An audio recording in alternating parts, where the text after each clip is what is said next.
हज़ूर मेरा सवाल है कि इस्लामी असूल की फ़िलासफ़ी में लिखा हुआ है कि जो हम खाते हैं, जो ग़िज़ा होती है हमारी, उससे हमारी तबीयत पे असर पड़ता है। मसलन सब्ज़ी के बारे में लिखा हुआ है और गोश्त ग़िज़ा असर डालती है, तो इसलिए बैलेंस डाइट लेनी चाहिए जी।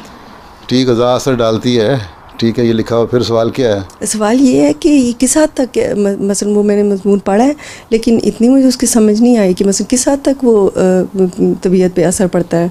बात ये है कि आजकल तो जो न्यूट्रिशनिस्ट हैं वो तो वैसे ही कहते हैं बैलेंस डाइट खाओ।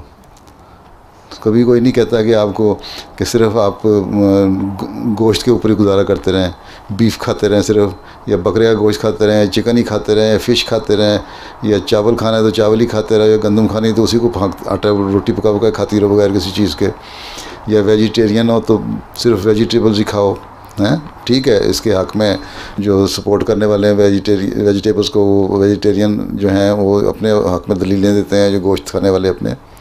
लेकिन जो एक नॉर्मल न्यूट्रिशनिस्ट है वो यही कहता है कि बैलेंस डाइट लो, ठीक है ना, गोश्त भी खाओ, सब्ज़ी भी खाओ, मछली भी खाओ, गाय भी खाओ, हर चीज़ खाओ। तो यही चीज़ हज़रत ने फरमाई है उसमें।